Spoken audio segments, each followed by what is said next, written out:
Premier conseil communautaire, on ne va pas faire des bonnes appuis, il faut un ou une secrétaire de séance. Ah, pardon, oui, j'ai pas fait la fête, c'est vrai. Mais il faut un ou une secrétaire de séance, c'est normal. Madame Loison, je vous remercie. Oui, ok. Ok, Et est-ce que quelqu'un s'oppose ou s'abstient?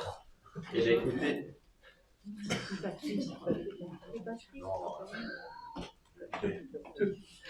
Je dirais que les quorums soient atteints, mais j'ai peu de doute. Pour la commune de Arques, nous avons mesdames Bacour et Pissier. Pour la commune de Bagnaux, M. Georges m'a donné son pouvoir. Pour la commune de Bersonot, Mme Gévaudan. La commune de Cerilly, Mme Vallée. La commune de Cerisy, nous avons M. Harper, c'est déjà fait remarquer. M. Louvet, M. Landureau, Mme Catoire.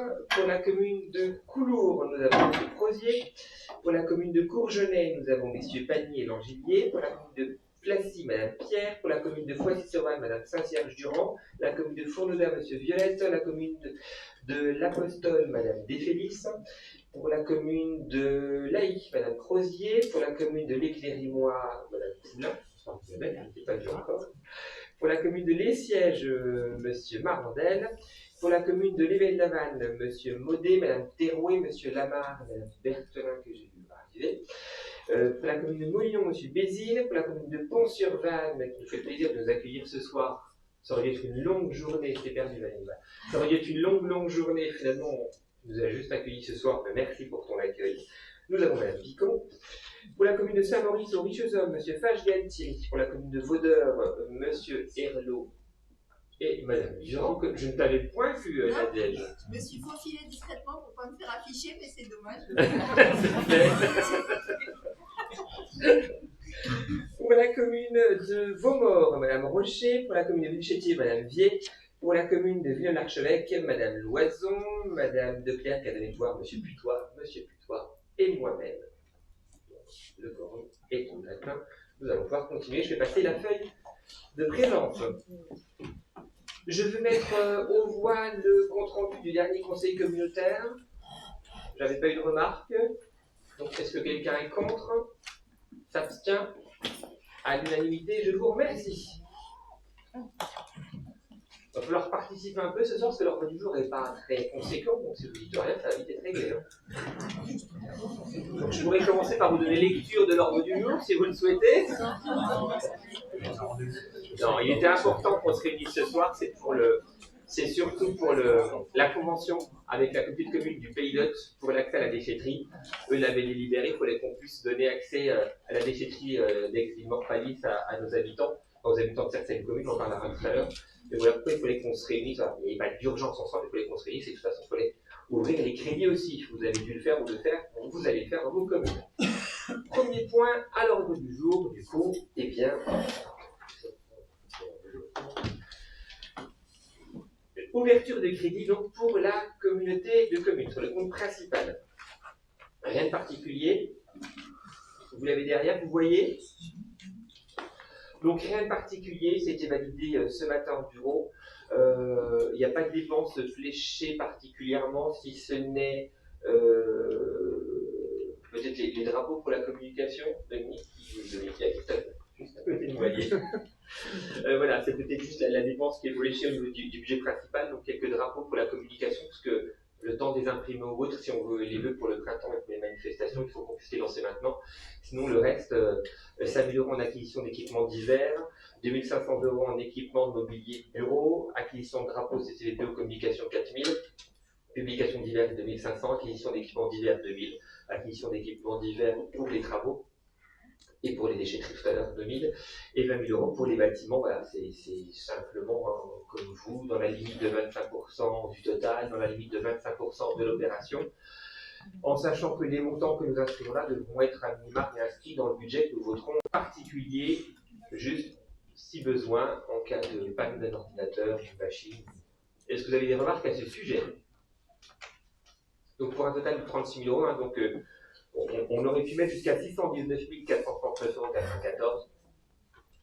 Voilà, c'est suffisant pour l'instant. Est-ce que quelqu'un est contre? S'abstient? Eh bien, écoutez, à l'unanimité, je vous remercie. Et nous allons passer, alors sur les autres budgets, des zones d'activité, on n'a rien ouvert parce que voilà, vous connaissez les nombreuses dépenses des zones d'activité, il n'y en a souvent pas, donc il n'y a pas de raison d'ouvrir les crédits maintenant. Par contre, au niveau de l'assainissement, là, il peut y avoir, il est important de prévoir, une pompe peut tomber en panne, on peut avoir un problème sur un ordinateur, bref. Donc, je vous propose, là, je me tourne vers Luc, pas de dépenses particulières de prévues pour l'instant, c'est juste du au cas où. Voilà, donc, acquisition d'équipements divers, 5 000, acquisition de mobilier de bureau, 2 500, acquisition... Ah non, j'ai pas changé. Voilà, je n'ai pas changé, je reviens. Frais d'études, effectivement, si on doit avancer sur un marché, 20 000 euros. Pour la partie acquisition d'équipements divers, 2 000. Assainissement, service assainissement, 20 000 potentiellement. Et puis 25 000 sur les travaux d'assainissement. Parce qu'on a des pompes, ça peut vite coûter 5 000 euros. Donc voilà, il y aura de toute façon des travaux conséquents cette année. Pour un total de 67 000 euros. Nous avions une capacité, nous pouvions aller jusqu'à 175 981,80 euros. Est-ce que vous avez des questions ou des remarques? Je me vois. Est-ce que quelqu'un est contre? S'abstient? Eh bien, l'unanimité, je vous remercie. Nous allons passer maintenant à la redevance performance des systèmes d'assainissement collectif pour l'année 2025. Un courrier qui nous est arrivé de la préfecture. Mi-décembre pour une délibération, enfin après le conseil communautaire, pour une délibération à prendre avant la fin de l'année, pour un décret qui avait été signé courant décembre aussi, enfin aucune urgence, tout va bien, et ce que j'appelle moi une nouvelle taxe. Au niveau de l'assainissement, nous avons un tarif fixé par l'agence de l'eau qui est de 0,089 euros du mètre cube. La communauté de communes sera taxée de ce montant-là avec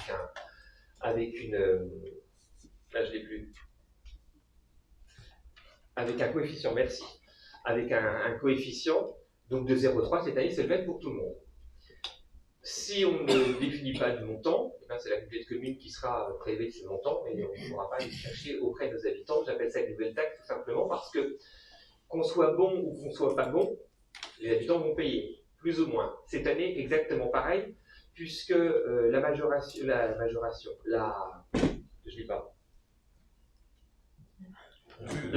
coefficient, voilà, merci, c'est ce que j'ai dit tout à l'heure, le coefficient de modulation est 0,3 pour l'ensemble des communes. L'année prochaine, il sera inférieur pour les communes qui polluent peu et supérieur pour les communes qui polluent beaucoup. Donc plus on pollue, plus on va payer et bon, on aura d'argent pour faire nos travaux. Non, parce que normalement, on nous dit qu'on va nous rendre l'argent pour faire les travaux. J'espère. Toujours est-il qu'il faut qu'on fixe ce montant. Donc pour cette année, c'est de 0,089 fois 0,3. C'est le coefficient pour tout le monde, ce qui représente 0,0267 euros du mètre cube. L'année prochaine, on aura une majoration qui sera différente et du coup qui va moduler cette redevance. Donc je vous propose de la mettre en place pour qu'elle puisse être ajoutée sur les factures de nos administrés et de nous-mêmes. Est-ce que vous avez des questions à ce sujet, des remarques ou des commentaires? Personne ne râle, il n'y a que moi.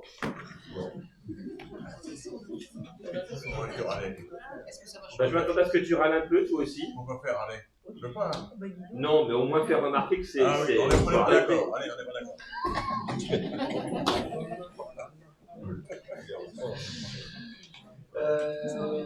Je rappelle que les factures d'eau augmentent tous les ans, notamment parce qu'on est obligé de faire des travaux sur l'assainissement collectif.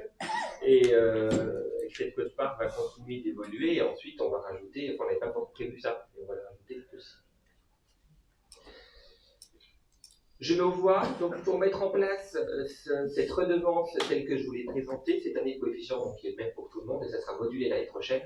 Est-ce que quelqu'un est contre? S'abstient?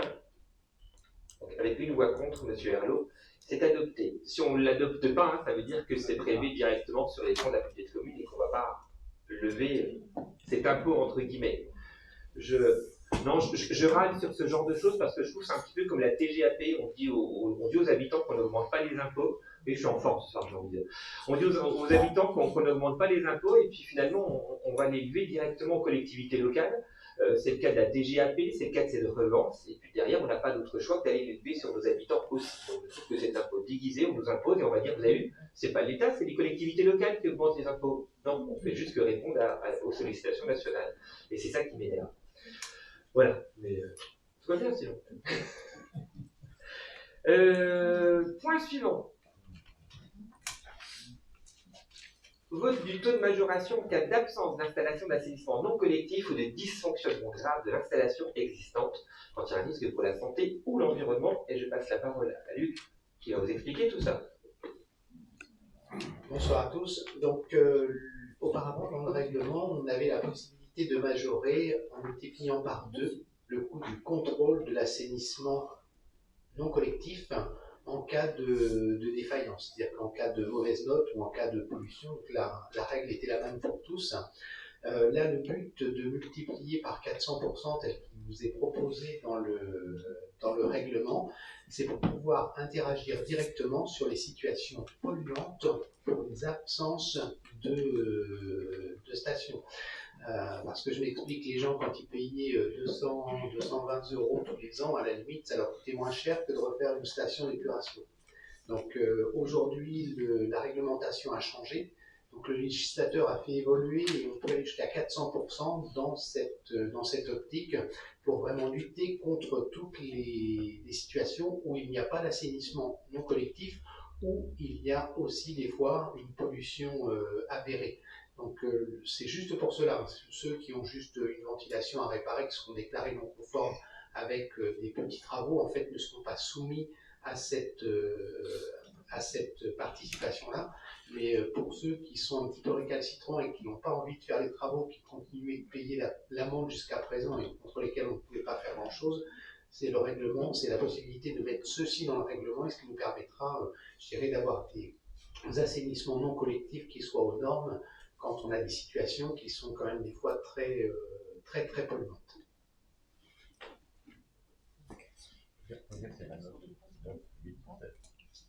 Alors, je peux préciser un peu. Les 9, 8, 7 ne veulent des fois pas dire grand-chose. En fait, c'est la notion de pollution. 9, 8, 7, c'est une évaluation. Si vous voulez, quand vous regardez les grilles d'évaluation des contrôleurs STANC, ils ont une petite grille d'évaluation. Moi, je râle à chaque fois, et je pense que Patrick faisait pareil que moi auparavant. Vous avez des situations qui sont polluantes, mais qui ont une note de 4, des fois. Et pourquoi ils ont une note de 4 ? Parce qu'effectivement, ils remplissent des critères où ils emmagasinent des points, et puis le point qui est polluant, en fait, il y a juste une odeur qui est désagréable ou une pollution visuelle, mais par contre, ils ont une bonne note, il y a le tuyau, il y a l'aération haute, il y a tout ce qu'il faut, mais par contre, c'est polluant. Donc là, aujourd'hui, on va pouvoir aller chercher les situations qui sont polluantes et bien souvent les notes qui sont les plus basses aussi.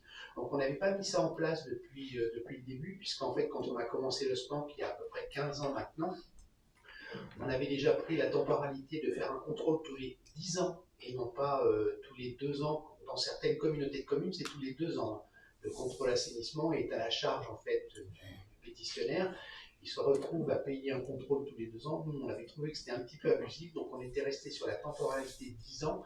Déjà le temps d'arriver à vérifier tous les contrôles d'assainissement collectif que personne n'était, pour ainsi dire, soumis à ce contrôle auparavant. Donc en 10 ans, on a fait à peu près tous les contrôles de la communauté de communes.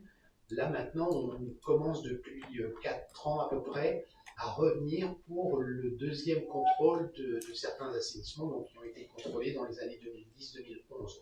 Donc on va garder cette temporalité, mais par contre, effectivement, l'agence de l'eau nous demande d'avoir aussi des résultats et savoir comment on traite en fait les installations qui sont polluantes. Voilà. Si vous avez des questions.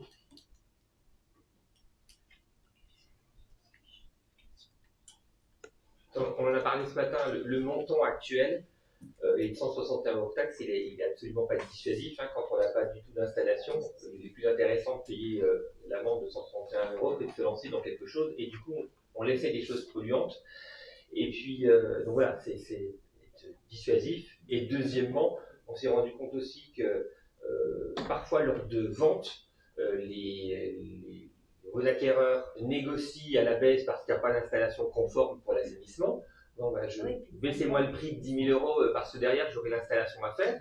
Et puis ils ne font pas les travaux derrière. Donc voilà, quand c'est dans le cadre d'une vente, il est indispensable que derrière on puisse venir un petit peu frapper au portefeuille pour leur imposer de faire les travaux qui, pour le coup, ont été prévus dès le départ. Parce que quand ils ont acheté la maison, ils savaient l'état de l'assainissement et ils savaient qu'il y aurait des travaux à faire dessus. Donc voilà pourquoi la loi nous permet d'aller, et je suis tout à fait favorable, comme l'ensemble du bureau, à majorer à 400% pour aller sur ce genre de point. Oui, Luc. Alors, un petit point aussi à rajouter, c'est que quand il y a une vente sur vos communes, donc la communauté de communes reçoit effectivement le contrôle au nom de l'ancien propriétaire. Et bien souvent, on a du mal, en fait, nous, à pouvoir trouver le nouveau propriétaire pour aller faire les nouveaux contrôles quand les installations ne sont pas aux normes et que la personne a certainement dû avoir, je dirais, une bonne remise sur l'acquisition de la maison et qu'elle n'est toujours pas aux normes. C'est pour ça que des fois, on vous sollicite un petit peu pour avoir les nouveaux propriétaires. Donc, on refera certainement une campagne. De la même façon qu'on fera certainement une campagne sur l'assainissement collectif, pour repointer en fait tous les branchements qui sont raccordés à l'assainissement collectif, puisqu'on risque d'avoir certaines factures, on en a déjà eu certaines sur certaines communes, il y a des communes qui ont été passées entièrement en assainissement collectif et qui ont les deux systèmes d'assainissement. Donc le fichier, en fait, la passerelle n'a pas dû être bien faite entre SOR et Vivo. Donc je pense qu'on va être amené, nous, à contrôler les listes, donc on le fera certainement avec les communes, surtout celles qui sont en assainissement collectif dans un premier temps, pour bien repointer les branchements collectifs, pour que la facturation elle soit réelle et qu'on ne se retrouve pas avec des gens qui soient facturés à tort ou des gens qui soient oubliés. Sur l'assainissement collectif, on refera aussi une campagne de pointage, puisque derrière, dans les branchements privés, il y a des fois des robinets de jardin. Donc les robinets de jardin, quand on envoie le technicien de la SOR faire le contrôle du robinet de jardin, c'est un peu compliqué. En général, on les fait avant chaque campagne sur une commune. Quand on attaque une commune, on fait une première réunion avec le personnel de la Comcom et avec les élus de la commune pour bien faire le point sur ce qui est à faire et ce qui n'est pas à faire. Voilà. Est-ce que vous avez des questions, des remarques, des commentaires à ce sujet? Donc, je vous propose de rajouter donc la phrase qui est en vert derrière moi à l'article 34 du règlement d'assainissement non collectif, majoré de 400% dans le cas d'absence d'installation ou d'installation présentant un risque pour la santé et ou l'environnement. Est-ce que quelqu'un est contre? S'abstient? Donc, à la majorité, une voix contre, M. Marandel.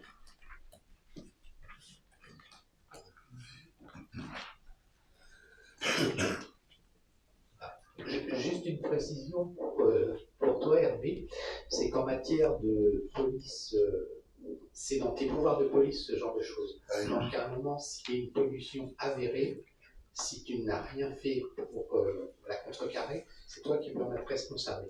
De la même façon, si tu veux une explication par rapport à l'assainissement collectif, à l'assainissement non collectif, je veux bien t'aider, je veux bien te guider. Il y a des choses qu'il ne faut surtout pas faire. Ouais. D'accord? D'accord. Donc tu me dis. Ok, merci.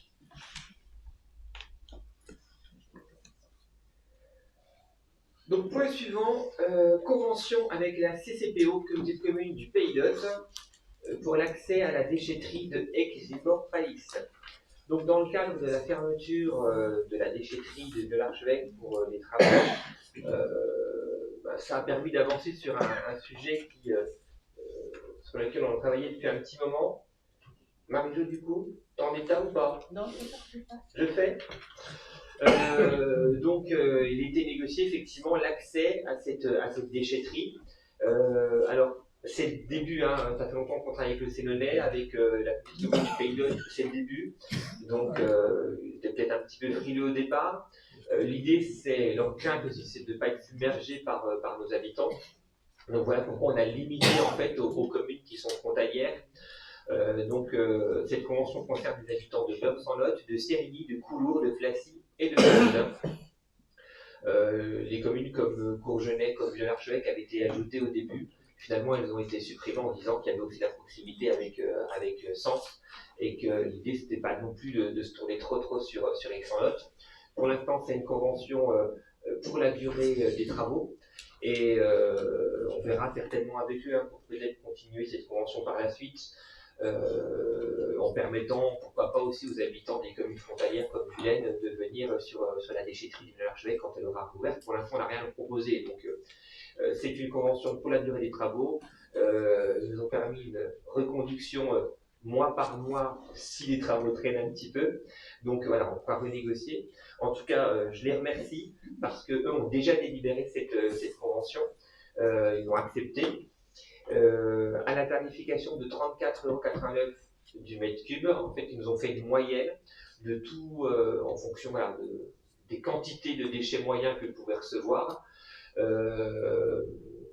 Et puis en fonction du coût d'élimination de ces déchets, selon si c'était des gravats, selon du carton. Donc ils ont fait une moyenne, une quote-part, donc il revient à un coût moyen de 34,89 € le mètre cube. Et nos habitants donc, doivent se présenter sur la déchetterie d'Aix-Villefort-Palis, les habitants de ces communes uniquement avec leur carte de déchetterie. Et puis l'agent là-bas marquera ce qu'ils amènent. Et puis ça sera ensuite nous facturé à la petite commune. Si on accepte la convention, bien sûr, à savoir que s'il y a le moindre souci avec un des habitants de ces communes-là, il sera, selon leur règlement aussi, exclu, il n'aura plus accès à la déchetterie de Aix-Villefort-Palis. Et c'est effectivement un apport d'un mètre cube semaine. Puisque ça ne fait pas notre règlement, mais c'est le règlement de leur communauté de communes, donc on se fie à leur règlement.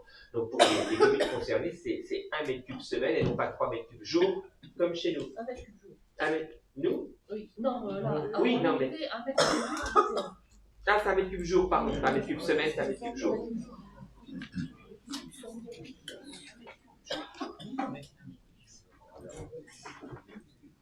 Donc voilà, donc dès que cette convention sera actée, on pourra. Pardon ? On se présente avec la carte, ça suffit. Oui, les habitants se présentent avec la carte de déchetterie et puis. On enverra à chaque commune concernée. On enverra à chaque commune concernée les obligations et le menu par jour et ce qu'il faut qu'ils fassent pour qu'ils puissent accéder et le règlement intérieur de leur déchetterie.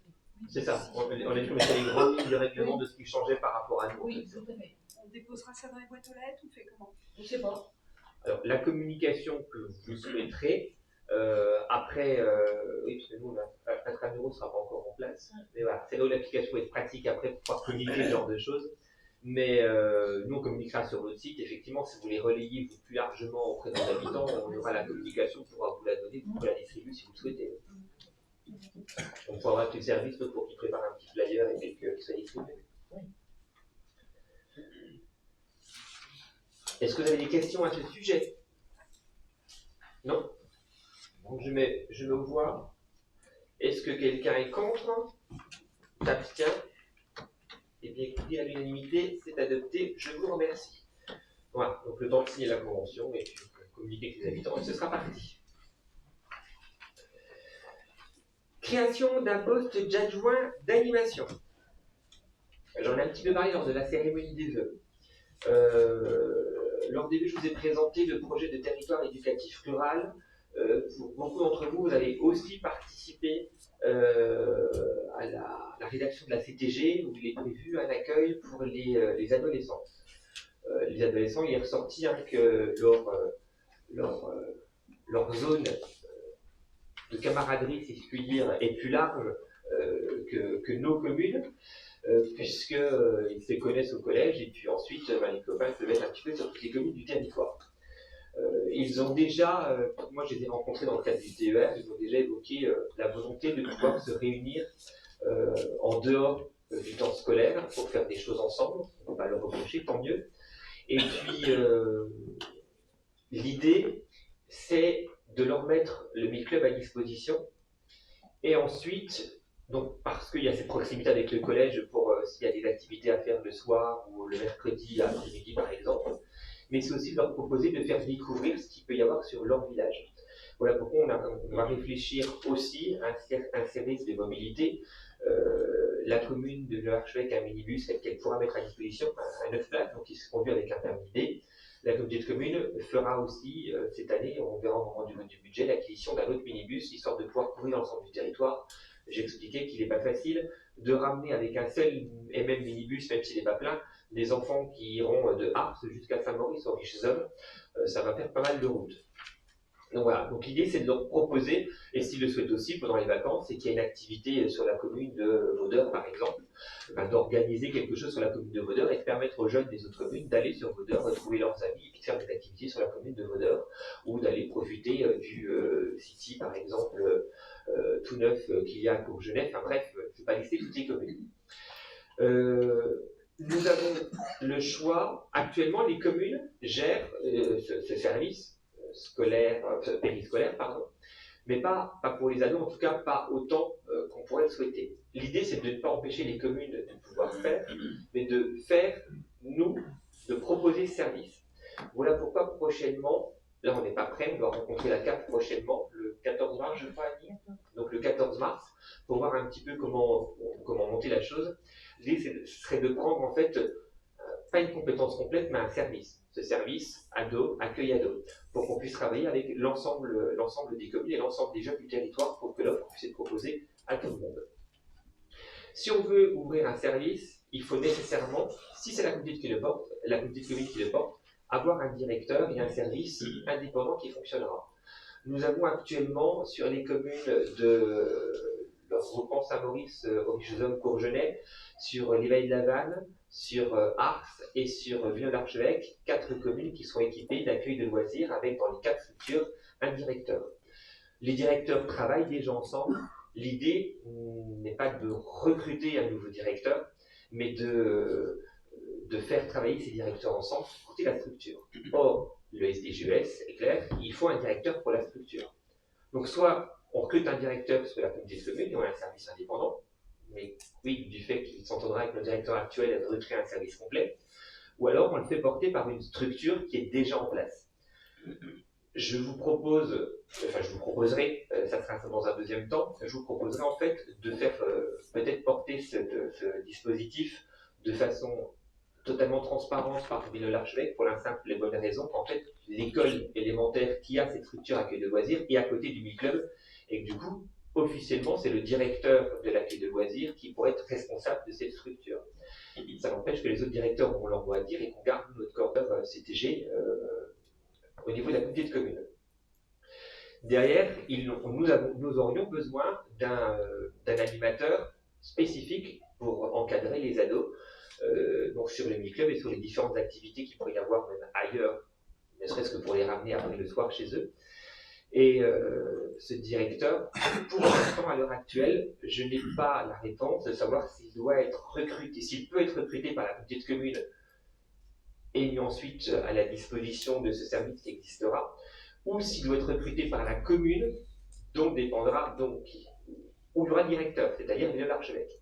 Hier, en conseil municipal, j'ai fait ouvrir ce poste également. Dans ce cas, ça serait mis à disposition à la communauté de communes, parce que j'en sais rien pour l'instant. Et vous savez que quand on ouvre un poste, on ne peut pas mettre quelqu'un dessus tout le temps, il faut qu'il reste vacant un certain temps, et ensuite faire des appels à candidature. Donc, je ne sais pas demain si c'est ce poste qui sera pourvu, je pense, et je préférais que ce soit sur la communauté de communes, mais je l'ai ouvert aussi hier sur la commune, il n'y en a qu'un des deux qui sera pourvu. L'idée, c'est que les jeunes puissent s'inscrire sur une structure. Là encore, on ne va pas demander si c'est l'archevêque qui porte par son directeur l'organisation. Je ne vais pas demander aux familles de venir s'inscrire sur le site de la commune parce que je veux que la communauté de commune soit clairement identifiée sur ce dispositif. C'est un projet de la CTG qu'on a tous fait ensemble et c'est un besoin de toutes les communes.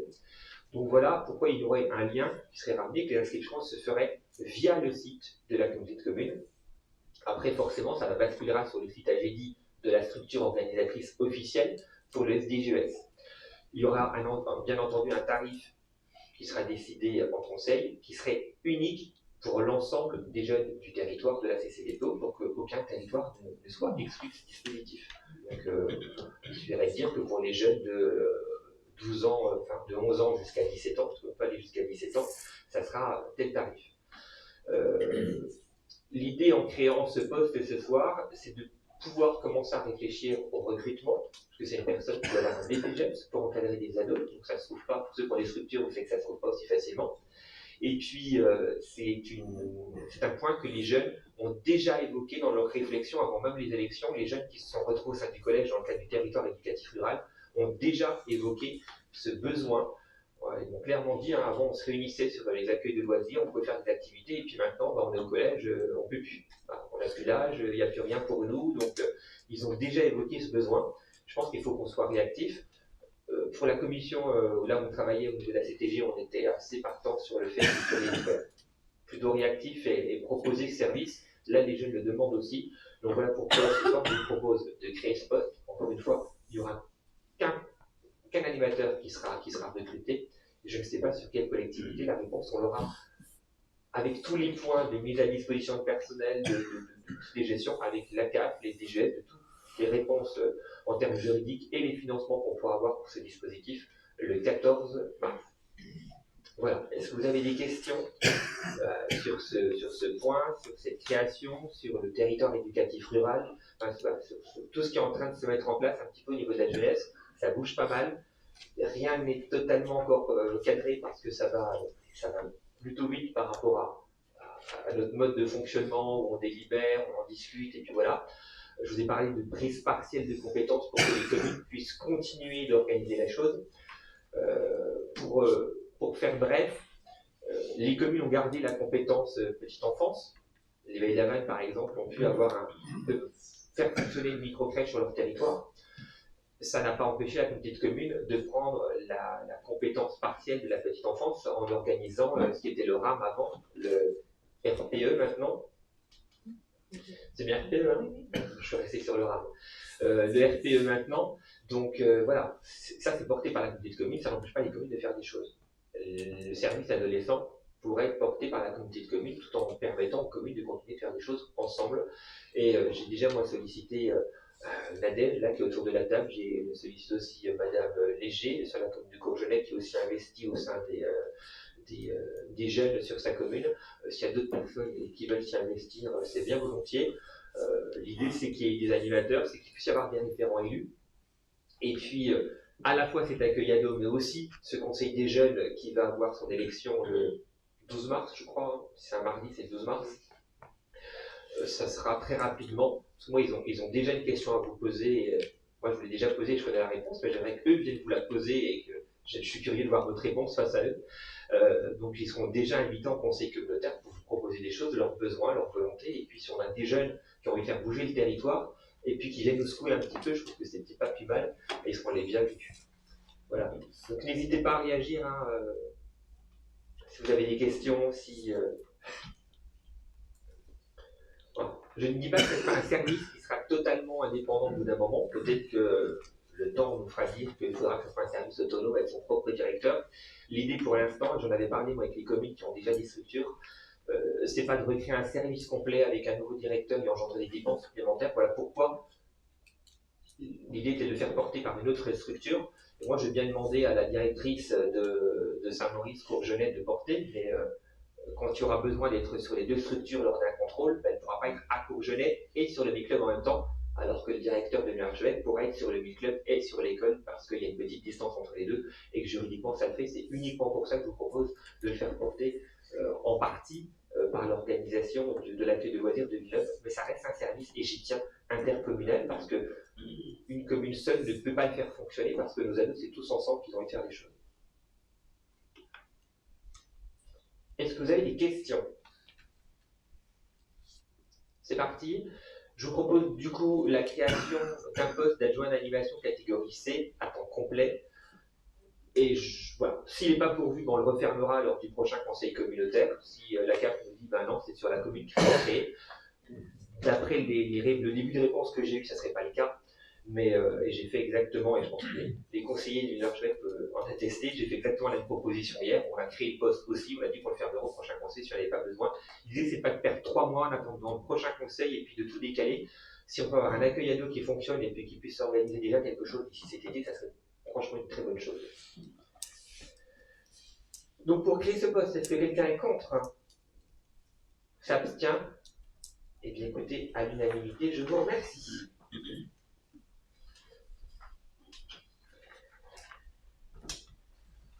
Vente du pont de la déchetterie de Villeneuve-l'Archevêque. Il y a quelques années, 2020, oui, en 2022, le 29 septembre 2022, nous étions très optimistes sur la vente du pont. C'est un pont dont nous avions fait l'acquisition en 2025. En 2005, pardon, 2005 pour 45 000 euros PTC.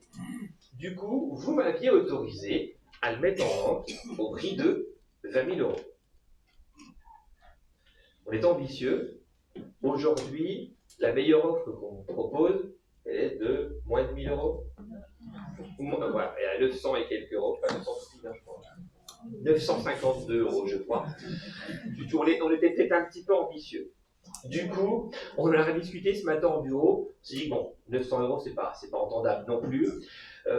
L'idée, c'est de mettre en vente sur Agora Store au prix de 6 000 euros. Évidemment, moi, je n'ai jamais acheté via Agora Store, mais il y en a qui connaissent et qui disent que le prix ne peut que augmenter sur Agora Store. Donc tant mieux, donc se mettre au prix de 6 000 euros sur Agora Store. C'est bien moins, mais à un moment donné, il faut qu'on arrive à en faire quelque chose, parce qu'il va falloir la démonter, la stocker, et puis les travaux commencent à urger.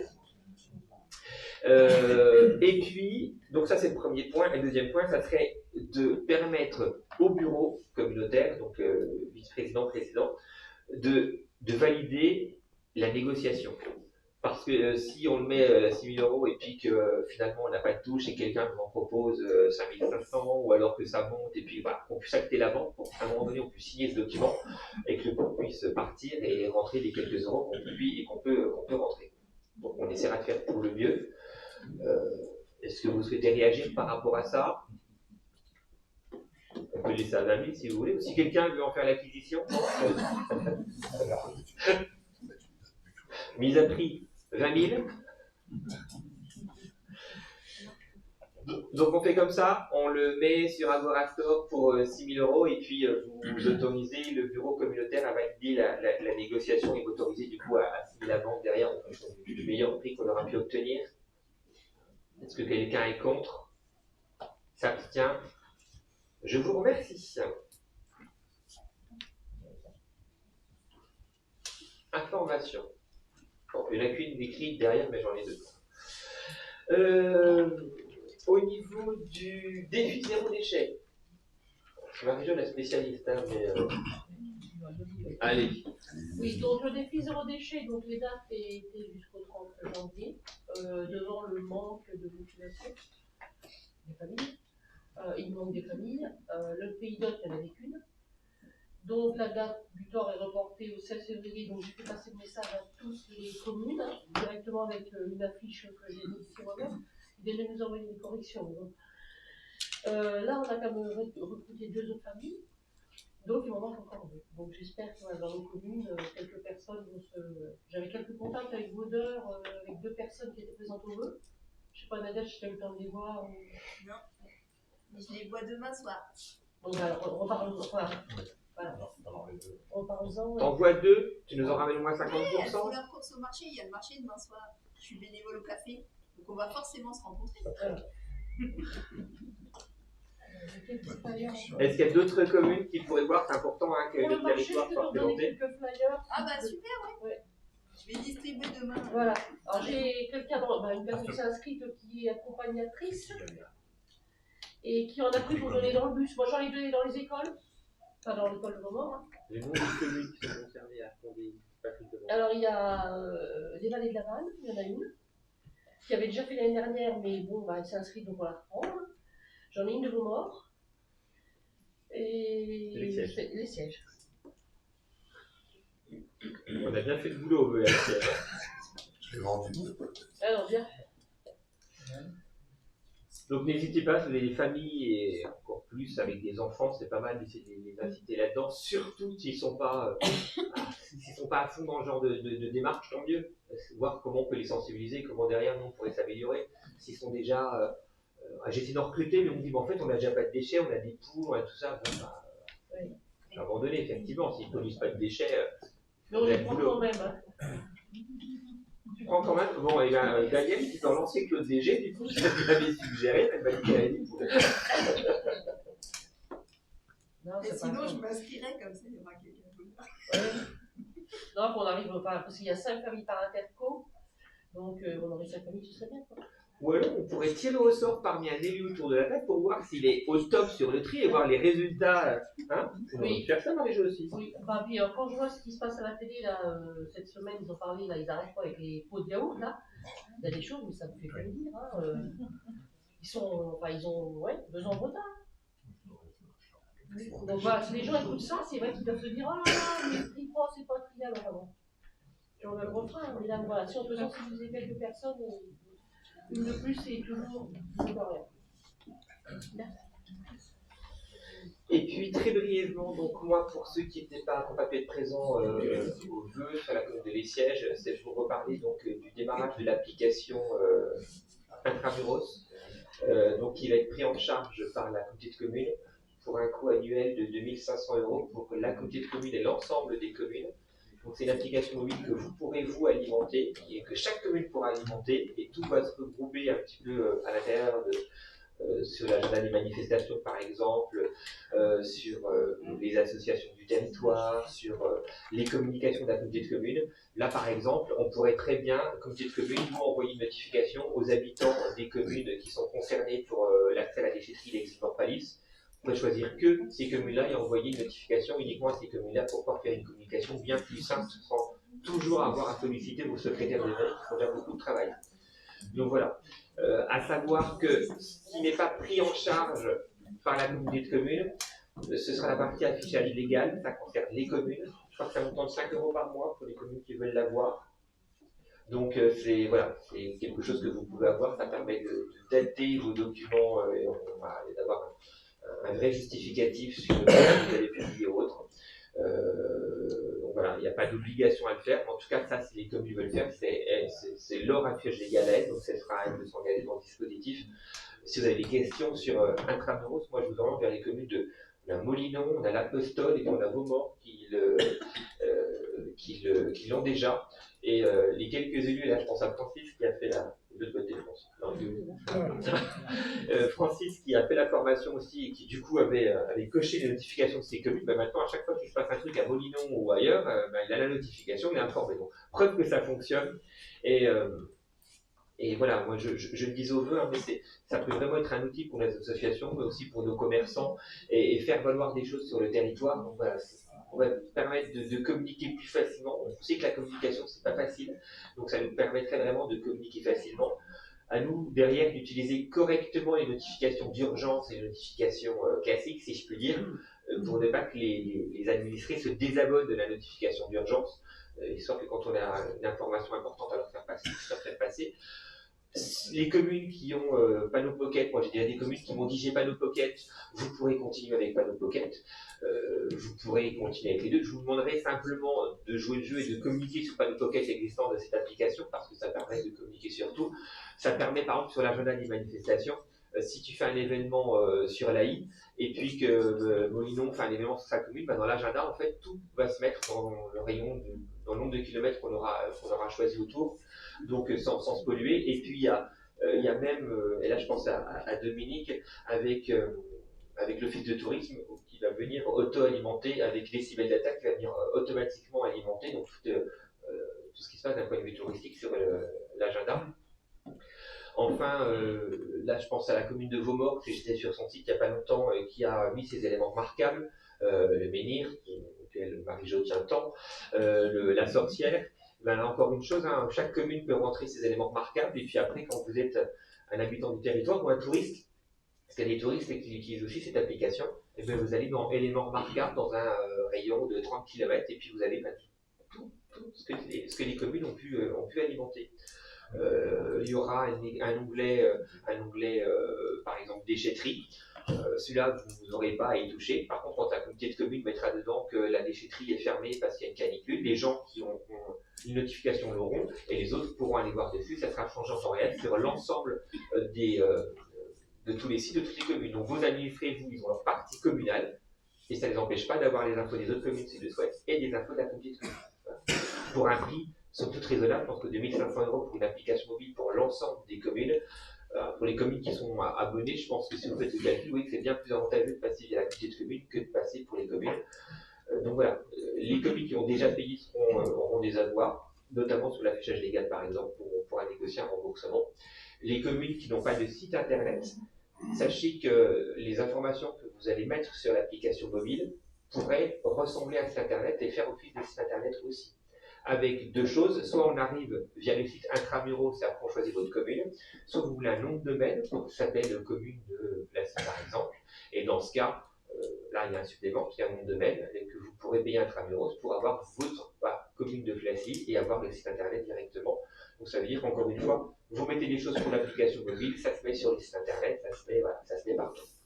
Donc si vous n'avez PanoPocket, vous pouvez continuer avec. Si après il y en a qui veulent abandonner PanoPocket pour basculer uniquement sur Intramuros, Intramuros permet de faire ce qui se fait sur PanoPocket. S'il y a des communes qui disent bah oui mais ils sont habitués, il n'y a aucune, voilà, il n'y a pas de outils à alimenter, mais du coup ça sera un outil communautaire qu'on pourra tous utiliser avec une communication un petit peu uniformisée. Pour ceux qui veulent voir, moi j'ai l'appli sur mon portable, donc j'ai quelqu'un de dédié qui s'occupe que de ça. On met tout, on a mis, ils appellent ça des briques, hein, donc il y a les briques et on a mis service, commerce, cimetière, salle des fêtes, comme ça ils ont pris d'allocation, ils ont tout ça.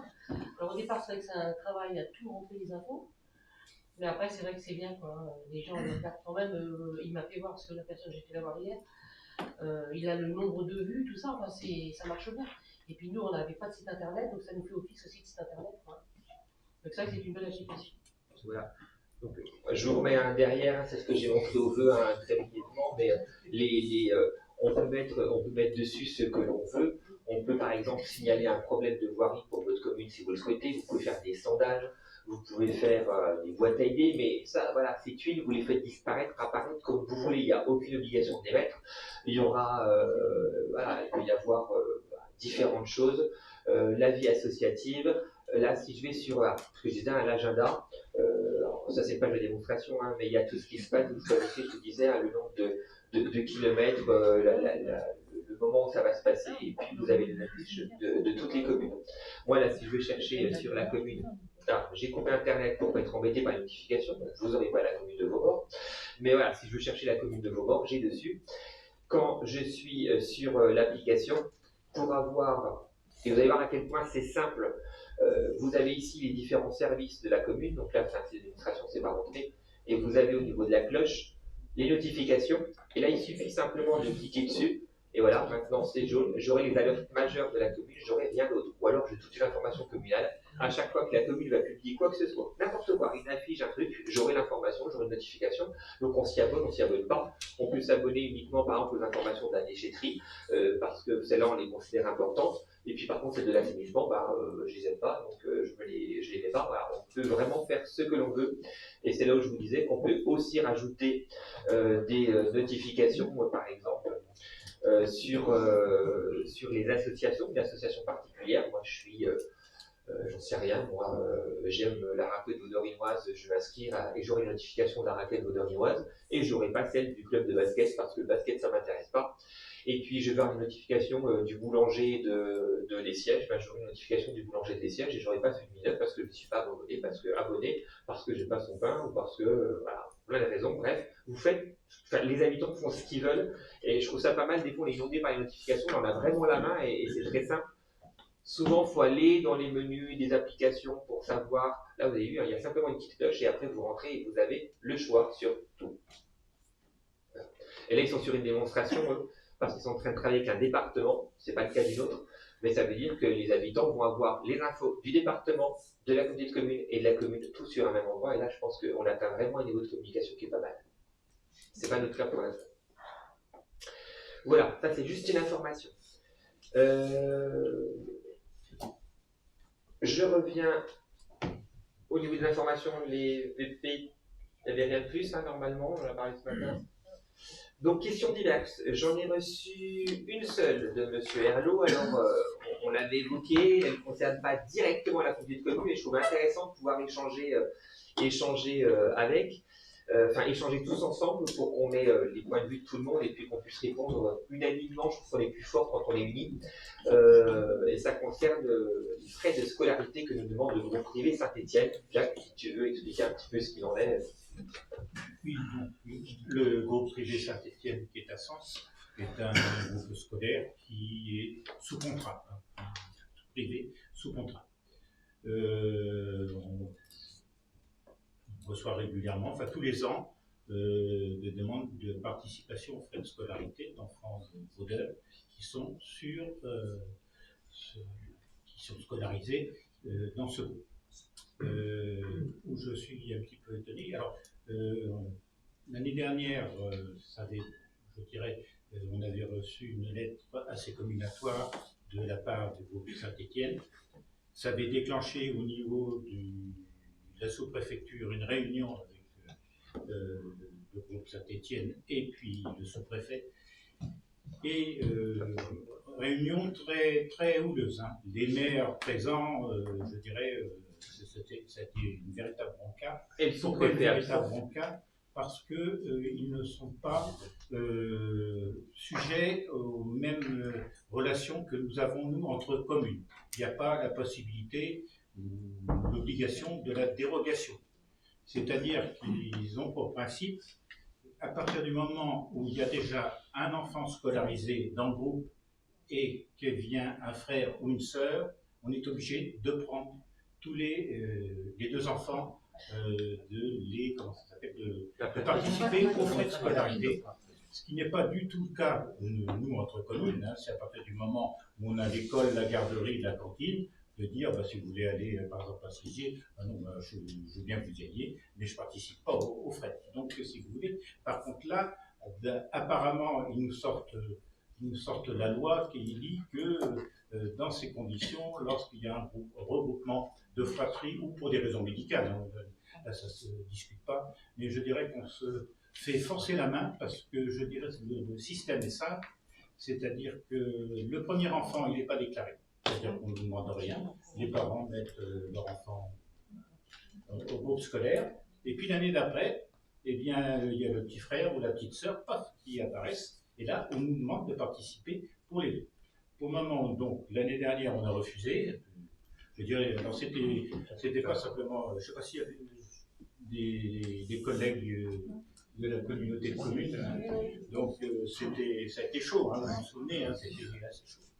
Donc, on n'avait pas une nouvelle, puisque là, ça s'était terminé par une intervention, non pas de la secrétaire de la sous-préfecture, qui paraissait un peu dépassée, mais par une de ses collègues qui a dit il faut qu'on revoie les problèmes de la dérogation, parce que c'est vraiment là que ça pêche. Et là, j'ai reçu encore, c'est-à-dire une quinzaine de jours, une demande pour la participation aux frais de scolarité, en sachant que cette participation est fixée sur le coût de scolarité de la commune d'accueil, c'est-à-dire Sens. Donc là, j'ai écrit à nouveau à Madame la sous-préfète pour lui rappeler la réunion, tout ce qui avait été décidé, et on n'a pas eu de nouvelles. Donc je voulais savoir si les collègues autour de cette table avaient déjà eu ce genre de problème, et si on peut maintenir une solution, enfin une attitude commune en fonction de ces demandes qui me paraissent un petit peu, je dirais, je ne veux pas rallumer la guerre scolaire, mais lorsque on nous dit c'est pour l'égalité de traitement entre le public et le privé, là c'est pas vrai. C'est pas vrai. Effectivement, il y a un avantage au privé, et moi c'est. Pour le moment, je n'ai pas payé. Je n'ai pas payé l'année dernière, je n'ai pas payé cette année. On ne m'a pas envoyé en prison, le préfet ne m'a pas imposé dans mon budget. Donc, alors moi, je suis concernée aussi, donc j'ai reçu une lettre normale il y a 3 semaines, et là j'ai reçu une lettre avec accusé de réception il y a 2 semaines, qui me demande, voilà, alors moi par contre, j'ai pas de tarif, il y a juste marqué. Et moi, c'est que j'avais une fratrie, alors c'est, en plus, c'est des jumeaux, donc j'ai rigolé quand le petit frère, non, ils sont rentrés en même temps tous les deux. Mais voilà, et donc on a dit, on le met au placard, pour l'instant, on s'en occupe pas. C'est ce que j'ai fait. Mais j'ai fait une lettre à la sous-préfète, je lui rappelle, j'ai la réunion de l'année dernière, mais Bon, elle va découvrir le sujet, elle. Je pense que c'est une question qu'on pourrait lui poser. Vous savez qu'on doit avoir une réunion et qu'elle ce matin, c'était reporté au 13 mars Oui. à 15h. À 15h30. Attends, je vais 13. Donc, ici même, merci Madame le maire encore de nous accueillir. Quand c'est un conseil le soir, du coup, non, je plaisante. C'est peut-être une question qu'on pourrait lui poser à Madame la sous-préfète quand elle va revenir. Je suis favorable, tout comme toi, à ce qu'on ait une position unanime et de ne pas participer, parce que pour le coup, ça créerait une inégalité pour nos écoles rurales et publiques, parce que ça veut dire que le privé vont cumuler la participation des parents et la participation des communes. Et pour le coût des fratries, alors nous, le coût des fratries, c'est le même. Si je t'envoie une famille et que j'accepte la dérogation, je paye les frais de scolarité, si le petit frère arrive derrière, je ne peux pas la refuser. C'est une dérogation de quoi, je ne peux pas la refuser. Sauf qu'au départ, on s'est mis d'accord. J'ai accepté la première, je paye, ou je l'ai refusé, et toi t'as accepté le gamin, c'est toi qui payes. Et tu paieras pour le reste de la fratrie. Et là, ils ne nous demandent rien pour le premier, et ils veulent nous l'imposer pour le suite de la fratrie, et c'est là où effectivement, il y a une inégalité de traitement entre le public et le privé, où je suis unanime. Et moi, je vous dis clairement, le préfet ne m'imposera pas de payer, ça sera le tribunal, et personne d'autre qui m'imposera de payer. Voilà. Et je pense que si on y va tous ensemble, et qu'il n'y a pas que nous, parce que je pense que sur le reste du territoire, c'est pareil. Quand on en discute sur la Compagnie d'Aglo, c'est la même chose. Il faudra, mis à part les communes peut-être qui ont les écoles sur leur territoire, je pense à Sens, j'ai discuté avec le maire de Joigny l'autre jour, qui disait qu'il avait aussi une école privée, et que voilà, peut-être qu'ils ont une vision différente, eux, par rapport à ça, mais nous, les écoles, on ne les a pas sur notre territoire, je ne vois pas pourquoi on irait vider nos écoles dans nos villages et continuer de payer pour les écoles, les gamins qui sont à Sens. Et je suis d'accord avec toi, pour la partie, j'ai aucune excuse, qu'elle soit professionnelle, on a les services de garderie, là, tout ce qu'il faut sur nos communes, il n'y a pas de raison. Médical, si c'est un établissement spécialisé, et moi j'ai des enfants voilà, dans des établissements spécialisés, si dans le privé, il n'y a pas dans le public, il n'y a pas ce qu'il faut, pourquoi pas, mais il n'y a pas de raison médicale qui pourrait dire qu'ils sont mieux à Saint-Étienne qu'à Baudeur. C'est par exemple pour des enfants qui ont un traitement régulier, par exemple à l'hôpital de Sens. Un exemple, j'en ai jamais eu, et qui. Et ben, il y a des PAI, il y a les taxis, il y a plein de choses qui se mettent en place aussi, et puis. Mais enfin voilà, donc. C'est la marge. Autrement, on sent venir le coup. Hein. On pas mettre un enfant au courant, et l'année d'après, mais je pense qu'il faut que personne ne mette le doigt dedans, parce que quand on sera pris dans l'engueulage, effectivement, on va dire, mais votre collègue, il le fait, ça ne pose pas de problème. Puis petit à petit, s'il y en a un ou deux qui cèdent sous la pression, les derniers réfractaires, ils vont se retrouver coincés. Donc je pense qu'il faut qu'on soit unanime là-dessus. Et voilà, après, le choix d'accepter des dérogations pour les communes qui n'ont pas d'école et qui acceptent des dérogations dans d'autres villages, c'est autre chose. Mais concernant le privé, effectivement, voilà, parce que sinon les moyens vont être. Si à un moment donné le privé a plus de moyens financiers parce qu'ils ont les aides des parents et celles des communes, il n'y aura plus aucune raison de venir dans nos villages. Il faudrait dans le privé s'ils ont 2 fois plus de moyens. Donc peut-être pas se tirer une balle dans le pied. Donc voilà, je partage totalement ton point de vue. C'est pour ça que je voulais qu'on échange ici ce soir et qu'il faut qu'on reste, qu'on serre les coudes. Voilà. Je n'ai pas reçu d'autres questions, donc c'est pas vraiment une question, c'est un échange, c'est pas mal aussi qu'on puisse avoir ce genre d'échange à la fin du conseil pour partager nos points de vue. Donc, je vous remercie de votre attention. Vous rappelez presque toute une heure. Et puis, je crois que Madame Picon nous a invité au premier verre de la moitié de l'année en tant que communautaire. Eh bien, on te remercie.